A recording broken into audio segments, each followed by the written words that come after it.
रहे होंगे कि सभी जगह खेती की बहुत बात हो रही है, जिसको देखो एग्री हॉर्टी की बात करता है। तो कुछ साल पहले देखे तो एग्री हॉर्टी वो चीज़ होती थी जिस डिपार्टमेंट के पास कुछ पैसा नहीं होता था अपने बिल्डिंग तक को ध्यान रखने के लिए।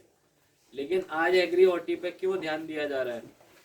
एग्री हॉर्टी पे ध्यान इसीलिए दिया जा रहा है क्योंकि गवर्नमेंट को और लोगों को भी ये लग रहा है कि धीरे धीरे हमारा जैसे जैसे एनवायरनमेंट बदल रहा है, सॉइल खराब हो रही है, उस हिसाब से हमको भी अपने एग्रीकल्चर को मॉडिफाई करना है।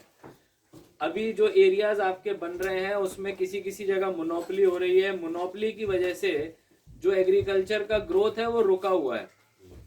आप अपने पोटेंशियल को नहीं पा रहे हो। आपने देखा होगा नामसाई वगैरह में उनका जो स्टिकी राइस वगैरह होता है, उन्होंने उसका जीआई टैग करा लिया है। तो जब हमारे केवीके के साइंटिस्ट बोलते हैं कि कन्वर्जेंस की ज़रूरत है, तो एक तो अपना डिपार्टमेंट का मैनुअल है, उसमें पॉइंट लिखे हैं 4, 5, 6, 7, 8, लेकिन हमको उन पॉइंट्स के बाहर भी सोचना है। कन्वर्जेंस तभी होगा जब आप ऑफिसर की तरह कम काम करेंगे और जनता के साथ बैठ के उनके दोस्त बन के उनके साथ काम करेंगे। तो कन्वर्जेंस के लिए हमको ज़रूरी है कि कैसे हम पता लगाएं कि हमारे जो एरिया हैं उनमें ऐसा क्या एडवांटेज है, क्योंकि ये मार्केट है। सरकार का जो भी कोशिश होता है वो हमेशा हमारे सिटीजन्स के हित पर ही होता है। खास करके हमारे किसान भाई जो फार्मर्स कम्युनिटी, फार्मिंग कम्युनिटी को, चाहे वो अपने भारत सरकार हो चाहे वो स्टेट की सरकार हो, वो हमेशा फार्मर्स की हित पर ही काम करते हैं। जहां तक हमारे भारत सरकार है, जैसे 2014 से हमारे माननीय प्रधानमंत्री जी का सरकार आया है, तब से लेकर आज तक तकरीबन 6.5 साल में बहुत सारा रिफॉर्मेशंस आया है।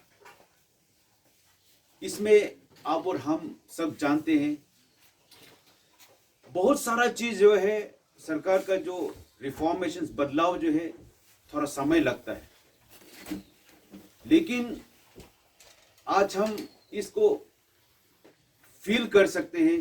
जितना बदलाव जो आया है आज के दिन में, सारे देश में किसान कम्युनिटी, किसान भाई का जो भलाई के लिए जो सरकार ने कदम उठाया वो आप दिखाई देता है।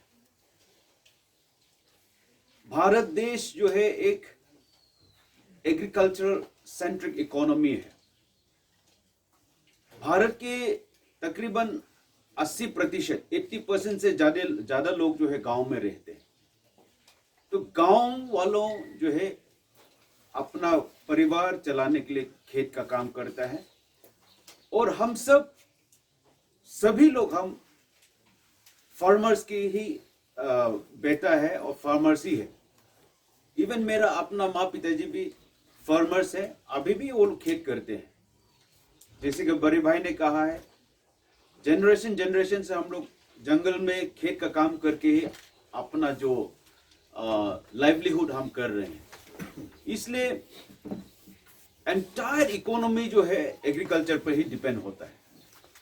ठीक उसी तरह हमारे अरुणाचल प्रदेश के भी सेम स्टोरी है। जो भारत सरकार जो नियम नीति बनाता है वो हमारा प्रदेश सरकार इसको इम्प्लीमेंट करते हैं। बहुत सारा चीजें जो है आज हमारे सामने है। जैसे कि हम लोग लॉकडाउन समय में जो स्थिति रहा है, हम लोग आसाम से सब्जी या नेबरिंग स्टेट से सब्जी खरीदने के लिए हम लोग डरता था। उसी समय हम लोग को महसूस हुआ है कि हमारा अपना किचन गार्डन बहुत जरूरी है। अपना प्रोडक्शन खुद, अपना खाने का पीने का जो है सेल्फ सफिशिएंट होना है। के लिए बहुत ही अच्छा रिफॉर्म है जो कि मच नीडेड था काफ़ी टाइम से, और इससे एग्रीकल्चर सेक्टर खुलेगा। At the same time farmers की जो इनसिक्योरिटीज़ हैं उनको भी गवर्नमेंट एड्रेस कर रही है। एंड किसी भी रिफॉर्म को ओपन माइंडेडनेस से हम देखना चाहिए, और अरुणाचल के किसानों के लिए ख़ास तौर से ये एक अच्छा स्टेप है सरकार के द्वारा। और हमारा जो स्टेट है एक ऑर्गेनिक स्टेट है, इधर बहुत अपॉर्चुनिटीज़ है फार्मर के लिए कि बाहर के जो हमारे बिजनेसेस हैं और बाहर के जो बायर्स हैं उनके साथ खुले, ताकि जो मोनोपोलीज बन चुकी है छोटे लेवल पे उनको तोड़ा जा सके और फार्मर को बेस्ट प्राइस मिले, और उनके जो प्रोड्यूस हैं कंट्री और बाहर बहुत से प्रोग्राम है। ये फार्मर प्रोड्यूसर ऑर्गेनाइजेशन को जो है सपोर्ट करने का, टेक्निकली सपोर्ट करने का प्रोग्राम है। इसमें आज हमने एक फार्मर साइंटिस्ट इंस्ट्रक्शन प्रोग्राम रखा है। उसमें हम ये जो अपना नया 3 कृषि बिल है उसके बारे में भी बताया है और उससे एफपीओ को क्या लाभ होगा वो भी हम बता रहे हैं। तो एफपीओ अपना जो भी एक एफपीओ बना लेते हैं, उसमें 100-200 जो भी फार्मर होते हैं तो वो कलेक्टिवली मिल कर के अपना प्रोड्यूस करते हैं। और हम लोगों का काम है कि अभी एफपीओ को क्या क्रॉप सेलेक्ट करना चाहिए। सपोज कीजिए जिंजर कर रहे हैं या मस्टर्ड कर रहे हैं या आलू कर रहे हैं, तो हम लोग जो है उसमें फिर उसकी वैरायटीज़ क्या इम्प्रूव वैरायटी होनी चाहिए वो हम एफपीओ को बताते हैं कि आप यदि आलू करना चाहते हैं तो ये वैरायटी करिए, यदि आप जिंजर करते हैं तो ये वैरायटी करिए, आप यदि मस्टर्ड करना चाहते हैं तो ये वैरायटी करिए। ये सब हम लोग बताने के बाद में अब हम ट्रेनिंग देते हैं उनको अच्छे से करने के लिए। और जब वो हमको बताए, जैसे हम बताते हैं उस हिसाब से करते हैं, तो फिर जो प्रोडक्शन निकलता है वो बहुत अच्छा निकलता है।